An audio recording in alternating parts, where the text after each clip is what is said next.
Welcome back to High Stakes. Today, we will be discussing the following MLB matches that is happening on Thursday, September 14, 2023. We will be providing our team, total and prop picks for the day. Before we get started, please remember to subscribe to our channel and turn on notifications so you don't miss any of our videos. If you want access to our premium picks, you can check out our Patreon page. You can find the link to our Patreon page in the description and comments section below. Washington Nationals vs Pittsburgh Pirates. Take Pittsburgh on the money line. Mitch Keller is the probable pitcher for the Pirates. He went 5 innings and gave up 12 hits, 0 walks, 8 earned runs, and struck out 4 in a loss in his last start against the Atlanta Braves. He has a record of 11-9 with a 4.23 ERA, 1.28 WHIP, and a 191 51st KBB ratio in 29 starts this season. Opposing batters are hitting .253 against Keller. Pittsburgh has been poor on offense this season.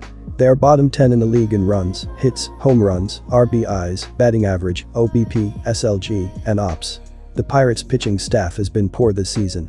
They are bottom 10 or around the bottom 10 in the league in ERA, hits allowed, runs allowed, walks allowed, strikeouts, WHIP, and batting average against. Pittsburgh will not make the postseason this season. This game showcases two teams that are unlikely to secure playoff spots. Mitch Keller is aiming to recover from what was arguably his worst start of the season, during which he allowed 8 earned runs. Despite this rough outing, Keller still maintains a respectable 4.23 ERA, earned run average, and a 1.28 WHIP, walks plus hits per inning pitched. Notably, Keller has demonstrated significantly improved performance at home this season. In 13 starts at home, he boasts a 6-3 record with a solid 3.18 ERA and a 1.12 WHIP. Considering this matchup between two non-playoff contending teams, there's a reasonable expectation that Mitch Keller will bounce back from his recent struggles, and the Pirates have a good chance to come out on top in this game. Take the under, 8.5 runs. Josiah Gray is expected to get the start for Washington. He went 4 innings and gave up 4 hits, 4 walks, 3 earned runs, and struck out 2 in a no decision in his last start against the Miami Marlins. He has a record of 7-11 with a 4.13 ERA, 1.50 WHIP, and a 122 75th KBB ratio in 27 starts this season. Opposing batters are hitting .254 against Gray this season. The offense has been a problem for Washington this season. They rank bottom 10 in the league in runs, home runs, RBIs, walks, and SLG. The Nationals' pitching staff has been poor this season. As a team, they are bottom 10 in ERA, hits allowed, runs allowed, home runs allowed, walks allowed, strikeouts, WHIP, and batting average against. The offense has been a problem for Washington this season. They rank bottom 10 in the league in runs, home runs, RBIs, walks, and SLG. Pittsburgh has been poor on offense this season. They are bottom 10 in the league in runs, hits, home runs, RBIs, batting average, OBP, SLG, and OPS. This contest features two teams that do not produce much offensively. This will be a lower scoring game, and the under will hit. Cincinnati Reds vs Detroit Tigers. Take Cincinnati. After dropping 3 straight, Cincinnati won their second in a row by defeating the Tigers 6-5 on the road in extra innings. Catcher Tyler Stevenson singled in the 10th inning and knocked in Noelvi Marte, who avoided the tag at the plate. After scoring 4 runs or less in 4 of their previous 5 games, their bats have come alive, scoring 13 runs over their previous 2. The Reds got a boost this week when they activated starters Joey Votto and Jonathan India from the Illinois. The win over Detroit moved the Reds to 1 game out in the NL wildcard race. They remain 7 games behind the Milwaukee Brewers in the NL Central. The Detroit Tigers pitching staff has been less effective when playing at home, where they hold a 4.71 ERA, compared to their performance on the road, where they maintain a 4.05 ERA for the current season. This home ERA places them among the lower-ranked teams in the league in terms of pitching effectiveness at their home stadium. On the offensive front, the Cincinnati Reds rank 11th in the league for average runs scored per game when playing on the road, averaging 4.92 runs per game. The Tigers have faced difficulties at home recently, losing their last 3 series and 6 of their last 7 games. Their win rate at Comerica Park in 2023 stands at just 42%. In contrast, the Reds have performed well on the road this year, winning 55% of their games. Notably, they achieved a sweep against the Los Angeles Angels in a 3-game series away from their home stadium at the end of August. Adding to the Tigers' challenges in this particular game, they rank near the bottom of the league in several key offensive categories, including slugging percentage. This suggests that their chances of scoring runs quickly against the Cincinnati pitching staff are relatively low.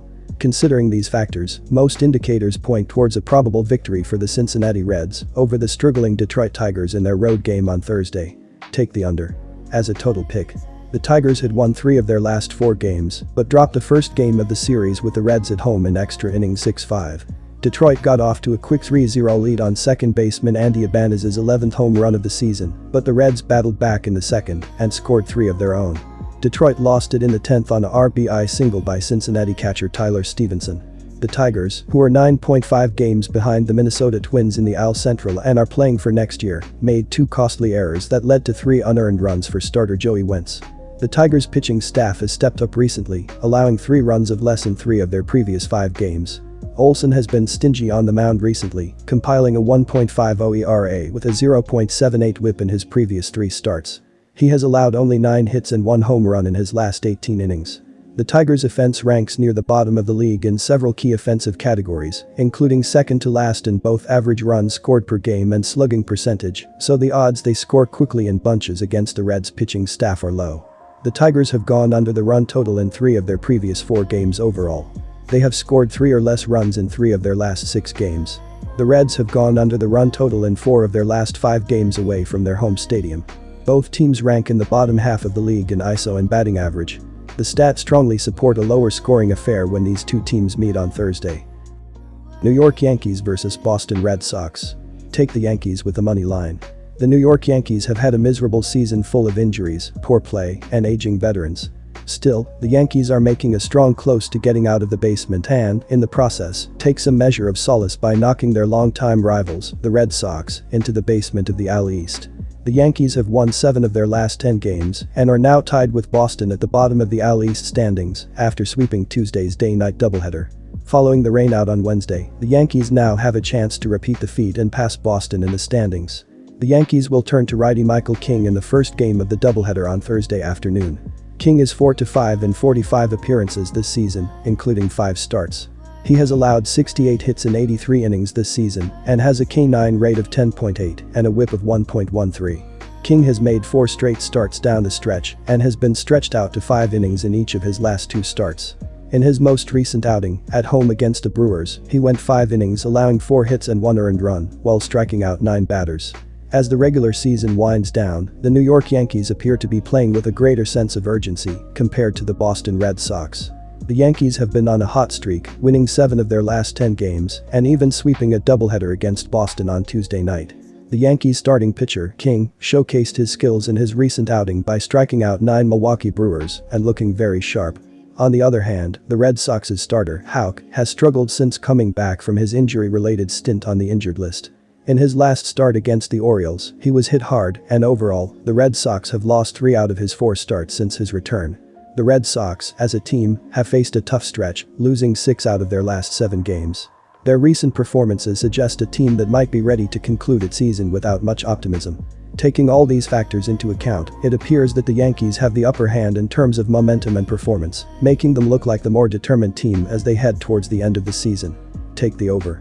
The Boston Red Sox briefly flirted with the idea of making the AL playoffs courtesy of the wild card, but have since fallen back and are now just fighting the Yankees to stay out of last place. The Red Sox have gone just 4-6 in their last 10 games, including losing both ends of the doubleheader with the Yankees on Tuesday. Boston will now try to fend off the Bombers in Thursday's doubleheader to avoid slipping into last place. Boston's offense disappeared in the doubleheader, scoring just 3 times combined in the 2 losses. Boston will turn to right-hander Tanner Houck in the first game of Thursday's doubleheader. Houck is just 4-9 in 17 starts this season, including 3 quality starts. He recently returned from a long Illinois stint after being struck in the face with a comebacker. Houck has allowed 86 hits in 87 innings pitched with a K9 rate of 8.3, and his WHIP is 1.34. Houck has not gone past 5.1 innings in his 4 starts since returning from the Illinois on August 22. He's also had the misfortune of facing 3 division leaders in that span, the Houston Astros, Los Angeles Dodgers, and Baltimore Orioles, losing all 3 games. Houck has been hit hard since his return, and, overall, he has an ERA over 5 this year. Prior to going under in each game of Tuesday's doubleheader, the Red Sox had gone over the total in 10 of their last 11 games. The Yankees have gone over the total in 3 of King's last 5 appearances this season. This should be a high-scoring game between 2 teams out of the race.